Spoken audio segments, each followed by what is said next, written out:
Hello everyone, welcome to my channel. आज आपला free आरीवर्कचा day 19 आहे.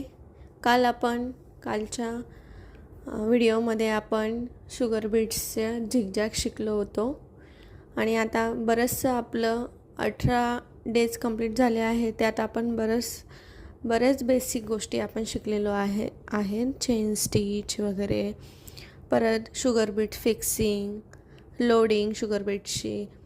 अजून आपण बुट्टी पण 6 प्रकारची सिंपल बुट्टी बघितली आहे. परत पाणी स्टिच, वॉटर फिलिंग म्हणतात त्याला.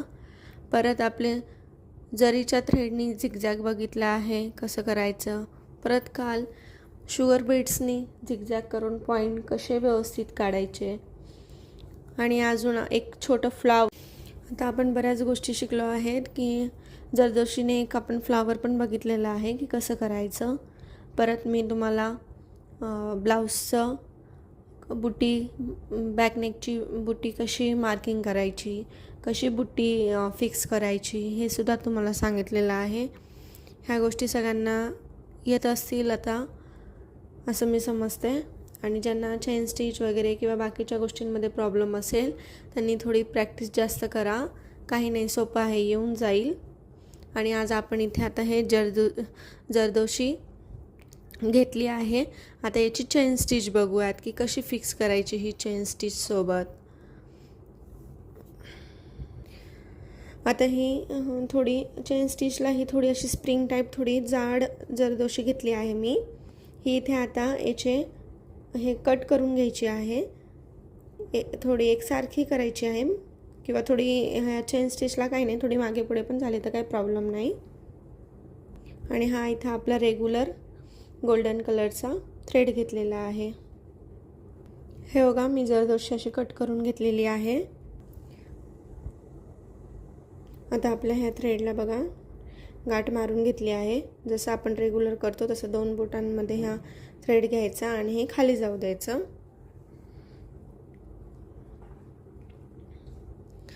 आपल्या रेग्युलर निडलनी खालचा थ्रेड वर काढायचा.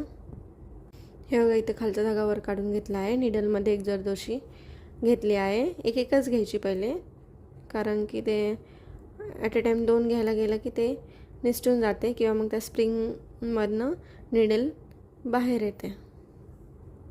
काही नाही, सोपं आहे. जसं आपण शुगर बीट्स फिक्स करून करत होतो तसंच शुगर बीट्सऐवजी आपली ही जरदोशी घ्यायची आहे. हे बघा, हे स्प्रिंग असल्यामुळे कधीकधी दोरा पण ह्या स्प्रिंगमध्ये अटकतो आणि स्प्रिंग मागे जात नाही.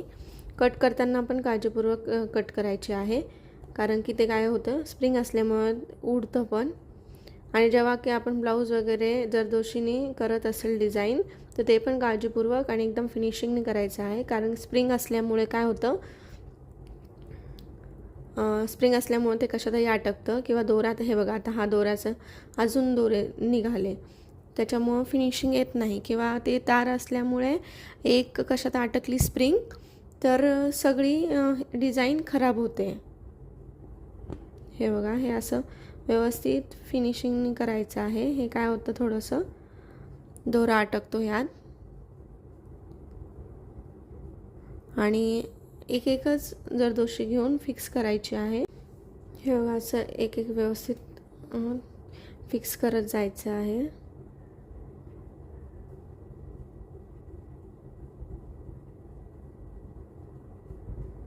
हे बघा, कधी कधी असं होतं, या स्प्रिंगमुळे दोरा त्यात अटकतो.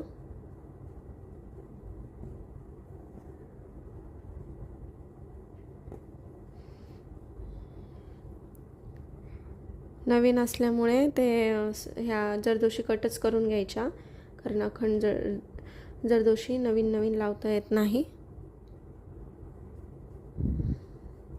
जे कोणी आपल्या चॅनलवर नवीन असेल त्यांनी आपले पहिल्यापासून स्टेप बाय स्टेप डे 1 पासून व्हिडिओ बघा, म्हणजे तुम्हाला सगळं व्यवस्थित बेसिकपासून समजेल. डायरेक्ट जर का कोणी हा व्हिडिओ बघत असेल तर त्यांनी पहिल्यापासून बघा. चॅनलला पण सबस्क्राईब करा, जेणेकरून जे अपडेटेड व्हिडिओ येत राहतात त्याचं नोटिफिकेशन येत राहील.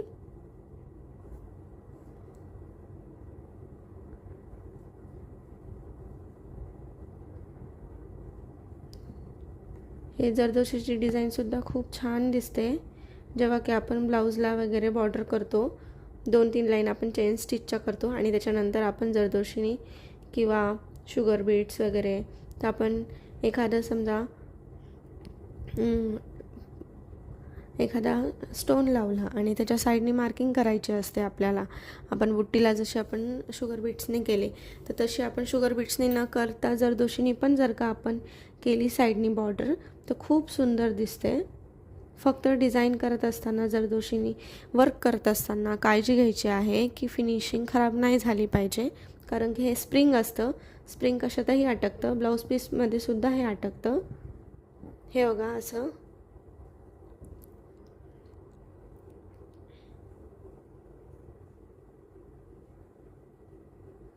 व्यवस्थित करायचं आहे. हे बघा इथे आता मी शेवटी एंड नॉट देणार आहे. किती छान दिसते बघा. आपण फक्त स्ट्रेटच लाईन केलेली आहे तरी पण किती सुंदर दिसू लागली आहे.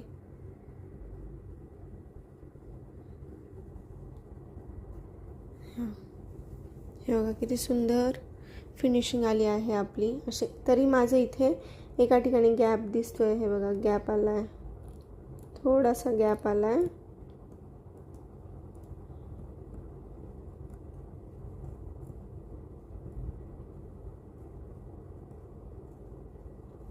तुम्ही पण फिक्स करताना व्यवस्थित फिनिशिंगने फिक्स करायची आहे. थोडे काही नाही, सोपं आहे. थोडं प्रॅक्टिस केली की येऊन जाते. चला तर मग भेटूया उद्याच्या व्हिडिओमध्ये. व्हिडिओ आवडला असेल तर नक्की लाईक, शेअर आणि सबस्क्राईब नक्की करा. Thank you for the watching.